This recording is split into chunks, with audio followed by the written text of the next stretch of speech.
Assalamu alaikum everyone, how are you guys doing?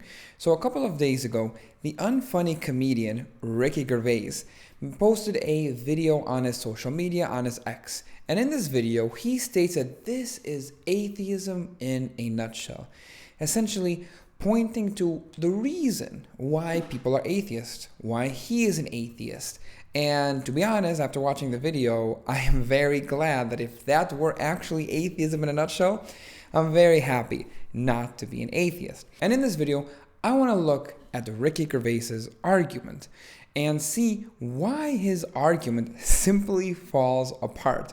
Not only why it is philosophically and logically weak, not only do his arguments go against his own atheistic paradigms, but I will actually be defending Ricky Gervais on one of his arguments, that even though he is wrong, I understand why he has that wrong of view. So I hope you guys enjoyed this video, and let's begin. Obviously, to start off the video, let us take a look at the arguments made by Ricky Gervais in this video. So let's look at the video. This is atheism in a nutshell. One person says, there's a God. An atheist says, can you prove that? They say, no. The atheist says, I don't believe you then. That's it. That's all it is. You see, if you took every holy book there's ever been, every religious book, every bits of spirituality, and hid them or destroyed them, okay? They went away and never, right? And then you took every science book and destroyed that. In 1,000 years' time, those science books would be back exactly the same, because the tests would always turn out the same. Right. Those religious books will either never exist or they'd be totally different, because there's no test. So as you guys can see, there are really two main arguments Ricky Gervais makes in this video. The first is that we're atheists, or that he's an atheist, because when asking for the proof for the existence of God, the theist, supposedly, claims that we have no proof. And for Ricky Gervais, he says, well, duh, that's why I am not a theist. I don't believe in a God. If there's no proof for something, I'm not going to believe it. And the other argument he makes is that if we were to destroy all the religious books and all of the scientific books, after 100 years, we would see that the science books come back the exact same way that they were previously, while as the religious books will come out different with variations in them. This second argument, while he is 100% wrong in a lot of what he says, I'm going to give Ricky Gervais a credit for something, but you have to stick till the end of the video to understand why. So let us look at the first argument that Ricky Gervais makes, that there is no proof for the existence of God. In order to understand this, we have to understand what proof or what evidence is. Amongst many epistemologists, amongst many philosophers, epistemologists being those who deal in the realm of philosophy with the matter of how do we acquire knowledge, with what is knowledge. And amongst many of them, they uphold that evidence or proof is anything that raises the believability or the validity of a given proposition. In the Stanford Encyclopedia of Philosophy, it states that evidence is the kind of thing which can make a difference to what one is justified in believing, or what is often, but not always, taken to be the same thing, what is reasonable for one to believe. A philosopher even stated in the Encyclopedia of Philosophy states itself, in any event, the concept of evidence is inseparable from that of justification. When we talk of evidence in an epistemological sense, we are talking about justification. One thing is evidence for another, just in case the first tends to enhance the reasonableness or justification of the second, and the same thing is for proof. Proof, evidence, kind of the same thing. Then many philosophers say that proof is just whatever shows the believability or the validity of a given proposition. So for instance, I tell you guys that I have a YouTube channel. Somebody says, well, what's the evidence for that? Well, I can point to my YouTube channel. That is evidence, that is proof that I am a YouTuber. Let's say that somebody says that it is raining outside. And they say, well, what's the evidence that it's raining outside? What is your proof that it is raining outside? Well, he can point to the fact that I just came outside and I'm soaking wet. He can point to the weather channel. He can say, look outside, there's no sun. All of these are evidences or proof to the proposition of what's the proposition? That it is raining outside. A proposition is just something somebody states that can be either true or false. That's what a proposition is. So it is raining outside is a proposition. It can either be true or false. If somebody is stating the truth of that claim, that it is raining outside, then any evidence they bring is going to show the validity or raise the believability of said proposition. Now, when it comes to proof and evidences amongst epistemologists, philosophers, Muslim theologians, almost everybody but Ricky Gervais apparently, a lot of things can be considered evidence. For instance, let's say that you're going into your apartment building when all of a sudden an individual runs outside saying, "Hey, don't go inside, there's a fire inside." So their proposition is that there is a fire inside. Now imagine, you have this proposition. You say, well, it could be the case that there is a fire inside, but you want more proof or evidence. Now that person running and telling you that could be evidence that there is a fire inside. Now let's say there's 50 people running, screaming, and you see smoke just coming out of the building, and people smell like smoke as well, and they're all saying that there is a fire inside the building. I think this is pretty good evidence, or proof as you would say, that there is a fire inside the building. You don't have to physically go and see if there's actually a fire inside to prove if there's a fire inside. You can just take that as evidence and run with it. You are justified in believing that. So that's an example of testimonial evidence. Like you just hear somebody saying something, or a couple of people, or as we in the Arabic language and Islamic studies say, a mutawatir chain. There's a plethora of people saying the same thing, and that is evidence for whatever the proposition that they are saying is. Another thing that can be considered evidence or proof are logical arguments, such as, for instance, all men are mortal. Socrates is a man, therefore Socrates is mortal. Because the first two propositions are true, it leads to the conclusion that the conclusion must also be true because all the premises follow through to the conclusion. This is a great argument that actually makes sense, and this is evidence for the conclusion. The conclusion is Socrates is mortal. What is the defense of this proposition? Well, the two premises prior to that, that's called a syllogism. Of course, propositional arguments and so on are evidences as well. Now, what is the point of all of this? Why am I discussing what a proof is, what an evidence is? Well, for a couple of reasons. One, to show that there are a lot of evidence/proofs for the existence of God. But two, to end up showing you guys why Ricky Gervais simply doesn't understand what he's talking about.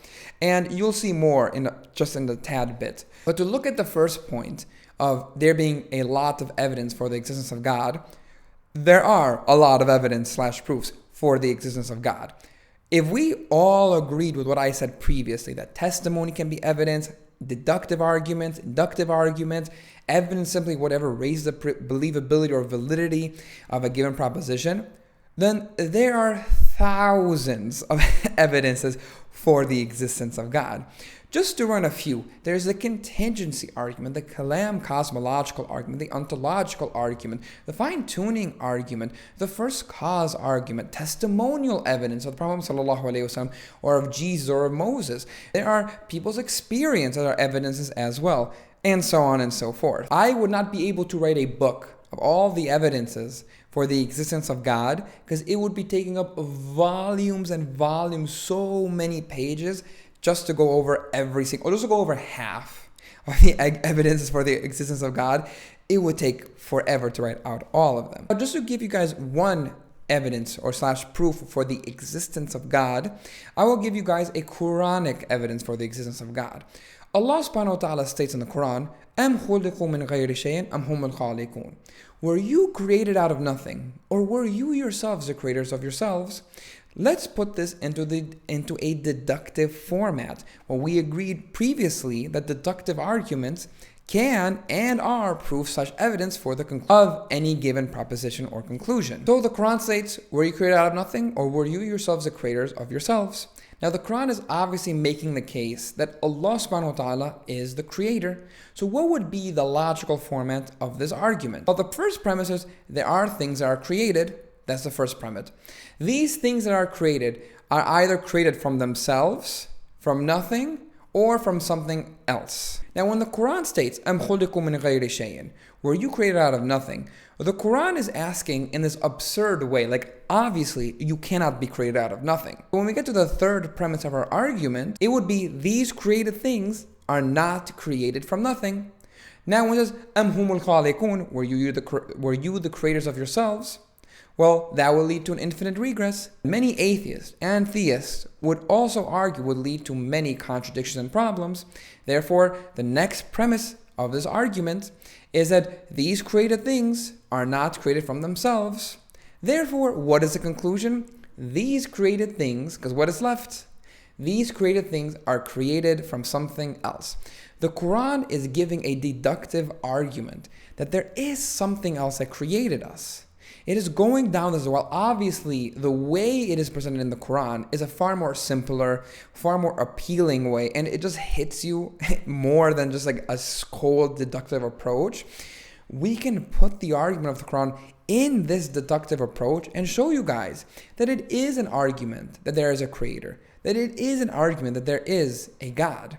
Now, whether you uphold this argument or you find weaknesses, even though this argument is pretty soundproof, especially when we look at the contingency argument, but that's for another video entirely. The point being made here is this, that clearly even in the Quran, without looking at the philosophical works, there are many arguments for the existence of God. There's many evidences for the existence of God. There's many proofs for the existence of God. If we agree that arguments are evidence, that deductive reasoning is evidence for a given proposition, that inductive reasoning is evidence for a given proposition, then we would have to conclude, therefore, that yes, there are evidences for the existence of God, and I just gave you guys one from the Quran, from the main source of Islamic guidance for the Muslims, the Quran. And that is without even talking about the 1,000 other arguments that Islamic philosophers, Islamic theologians, Christians, and other religions have discussed as well. Now, why does Ricky Gervais say that there is no evidence or proof for the existence of God? Well, I think this comes down to, and this is from other videos from Ricky Gervais as well, and from many other atheists like him, where he assumes that evidence or proof simply means scientific proof, scientific evidence. Since there is no scientific evidence, there's no research or scientific research on the existence of God, therefore there is no proof or evidence for the existence of God. And now this is where I stated before, this will backfire immensely on Ricky Gervais's atheistic mindset, on Ricky Gervais's atheistic beliefs. If Ricky Gervais, as at least seen in this video, upholds science to such a high realm that, as he says later, if we were to delete all the science books, it would come back the same way, Ricky Gervais and many atheists like him, the new atheists as was back in the day, like him, who uphold science as the only way to reach the truth, that science is the only way that we can get to a given proposition or a given conclusion, well, if we were to uphold that, we would fall into many, many issues. And what are the issues that we would fall into? The most fundamental issue is that there are many things in science that are upheld, that are principles of science, that we need to believe in order to even do science, that are not proven by science itself. Just to name a few, that cause and effect actually exist, that we live in a real world, that the law of non-contradiction is true, that the law of identity is true, that we are not in a simulation, that our memory is reliable. All of these and more are principles of science that there has never been one scientific research done on them. Why? Because you can't do scientific research on these. You cannot do scientific research on whether or not we're in a simulation. You can't do scientific research on whether the law of non-contradiction is true. You can't do even scientific research on whether your memory is reliable. Because if you're doing scientific research on whether your memory is reliable, but your memory might not be reliable, then how do you know that you're doing the scientific research for memory reliable, or the data you took was actually reliable? You're going to fall into many, many problems. And this is not just me saying this. And Joe Schmidt, who is now doing his PhD in philosophy, in his video on the 54 mistakes people make in philosophy, he has this to state about this very specific point, about there being no scientific evidence for God. All right, on to mistake number 42. I want verified, peer-reviewed, empirical evidence that God exists. The only thing that plausibly motivates this is something like scientism, according to which only scientific evidence can provide us with knowledge. But this is deeply mistaken, partly because scientism itself is an epistemological thesis, not a scientific thesis about the nature and limits of knowledge, and it's not itself supported by any scientific evidence. Like, no number of observations of pressure gauges and temperature and so on will ever reveal to you that only scientific evidence can provide us with knowledge. And so by scientism's own lights, it couldn't be known. And so it's self-undermining. And also another reason why this is deeply mistaken is that science itself rests on various beliefs that we know non-scientifically, such as that there's an external world, or that our memory is generally reliable, or that you're currently experiencing such and such, or that our sense perception is generally reliable, and so on down the list. You can't prove those scientifically because they are presuppositions of science. In order to do science, you have to rely on your memory and your perceptual experience and so on. So science itself rests on various beliefs that we know non-scientifically. And so it's mistaken to say that only scientific evidence can provide us with knowledge. And because I think that that's the only thing that could plausibly motivate this demand that there be like peer-reviewed, empirical, scientific evidence that God exists, I think that this demand is just thoroughly unjustified. So even Joe Schmidt, an atheist, an agnostic, a philosopher, would really critique Ricky Gervais for this. Not only that, but there are many things that Ricky Gervais, atheists like him, and all of us believe without science. For starters, we believe that vaccines are good, that they are helpful, that they actually do benefit people. Now, many are ready to say on the internet, well, technically there is scientific research papers on it. Okay, I have a question. Have you actually read all the evidence for vaccines? Have you read all the evidence for Tylenol? Have you read all the evidence whenever your doctor says take this medication? Of course not. Neither has Ricky Gervais, neither have most atheists. They uphold testimony, which I stated in the first section. Testimony is evidence. It is proof for any given proposition. We believe that the earth is round. You can say there's scientific research, there are clear-cut photos, but you have not taken those photos. You atheists who uphold this scientific view have not taken the photo of the earth being round. Therefore, what is your evidence? Testimony. It is actually not even science. I can go on and on and on, but there's something that even Michael Huemer, an atheist philosopher and somebody who studies epistemology, states that most of the things that we know in this world is not from scientific research or this deductive inductive argument. It's just because we know it from testimony, from our own intuition, all of which are used as evidence/proofs. So in this first section, we see that Ricky Gervais is just so wrong in what he's saying. There are many proofs for the existence of gods, and one of the best ones is found in the Quran. Am khuliqu min ghayri shay'in am humul khaliqun. But not only that, if we were to uphold Ricky Gervais's worldview on scientism, something that's in and of itself is epistemological, not proven by science, then we would just fall into many contradictions. However, what about the other argument that Ricky Gervais makes? That if we were to burn all the books up of science and religion, after 100 years, all the books of science would come back the way they were, and the books of religion would change. This is the point where I disagree heavily on Ricky Gervais, yet I understand why he says that. Let me explain. For starters, his claim that if we were to destroy all the books of science, they would come back 100 years later the same, is literally counter to what science is. Like, he does not understand what science is. Science is inductive. It only leads to a series of premises that go to a probable conclusion. It's not deductive. Deductive is if all the premises are true and lead to the conclusion must be true. Inductive is that if all the premises are true and lead to the conclusion, then the conclusion has a high probability of being true. But don't take my word for it. In the book Philosophy of Science, A New Introduction, authors who are scientists state Science is revisable. Hence, to talk of scientific proofs is dangerous because the term fosters the idea of conclusions that are engraved in stones. How many times has science changed its view on things? Here, I will let my good friend Sabur Ahmed explain in one of his old videos, since he is well more versed in the field of science than I am. We go back 60 years, 70 years, and we're both sitting down and we're actually doing a radio show instead of this podcast. Now, at this time, the world has the scientific world has a consensus. It has a consensus on the idea that the universe is eternal, meaning the universe has no beginning and no end. After a few decades, we discovered that the Big Bang model makes more sense of the data because new data came, and the scientific world then changed its mind that the universe actually has a beginning. The way science works is this. Me and you are scientists, and we're scientists, and we're trying to work out what is the color of swans.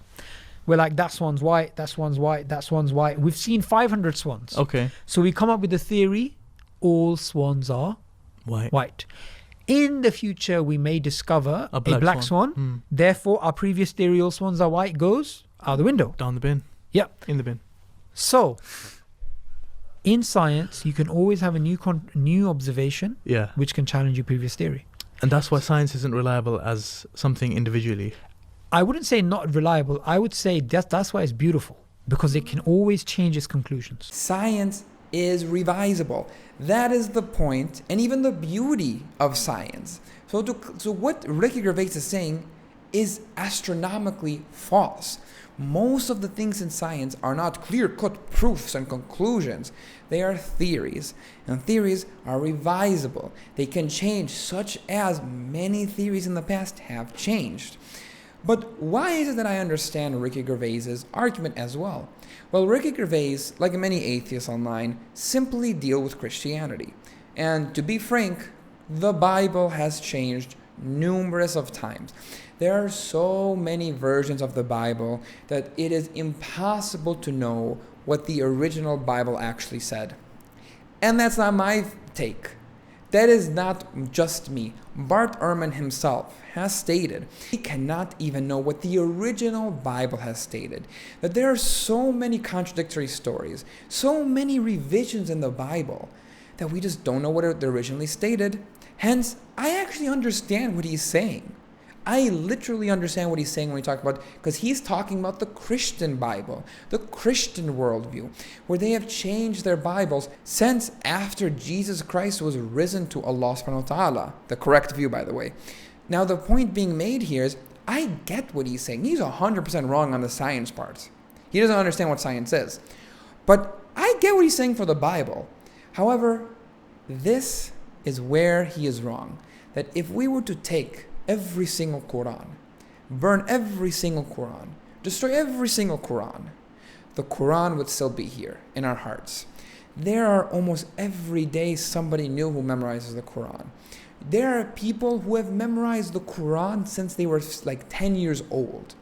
When I go, and I'm here in Saudi Arabia, during the month of Ramadan, when we go for Taraweeh, if the Imam were to make one mistake, and not even like a word, by accident, he says a kasra instead of a fatha, you'll hear just where you are, like 15 people saying that that's wrong, correcting the Imam. We have a foolproof plan. For us, the Quran was not a physical book sent down to the Prophet Muhammad sallallahu alaihi wasallam. It was a book transmitted from Allah to Angel Gabriel, from Gabriel to the Prophet Muhammad sallallahu alaihi wasallam to us. The Sahaba, the companions of the Prophet Muhammad sallallahu alaihi wasallam, used to memorize the Quran. That it was only after the time of the Prophet Muhammad sallallahu alaihi wasallam where they actually said, let us compile the entire Quran, let us write down the entire Quran. That means that there were many Sahabas, many companions who memorized the Quran. Not only that, there are many places, go study Islamic sciences, where one of their conditions to study anything else, like Islamic jurisprudence, hadith, theology, is to have the entire Quran memorized. I remember one of my teachers here in the Haram for Quran, I would go to him to say what I memorized. And I was in the beginning phases, like Surah Al Imran, one of the first parts. Then he would call somebody else on the left of me, and he was somewhere in the middle. Then he would call another person, and he was right between us. And we all had different places where we memorized the Quran, where we were at. He heard all three of us at the same time. And if any one of us were to make a mistake, he would say, wrong, wrong, wrong. That requires, he didn't even have the Quran in front of his hand. He never had the Quran in his hand. Because that's how good his memorization were. That's how good his memorization was. So I grant Ricky Gervais, if we were to burn the Bibles, it would be completely different probably. It would be very different in 100 years. But the same goes for the scientific books. But the same cannot be said for the revelation of God, for the Quran. Because we have seen how many people have memorized the Quran from the time of Prophet Muhammad sallallahu alaihi wasallam to today. To end this video off, I just want you guys to see how low IQ tier the video from Ricky Gervais was, but these are some of the arguments that you can hear from a lot of college atheist students as well. That there's no proof for the existence of God. And we just show that there's many proofs for the existence of God, the best one being from the Quran. And if they were to take the scientific world view, then their own epistemology falls apart. They would fall into contradictions. And lastly, we see that this upholding science to this high level, that if we were to burn all the books, they would come out the same, completely defeats the purpose of what science is. That science is revisable by scientific claims themselves, by scientists' claims themselves, not me. And we see that if all the Qurans were burned up, there were no more physical Qurans, we would still be able to write the Quran out the exact same way as it was 100 years ago if they were burned. So I hope you guys enjoyed this video. I hope to see you guys next time, and Assalamu alaikum.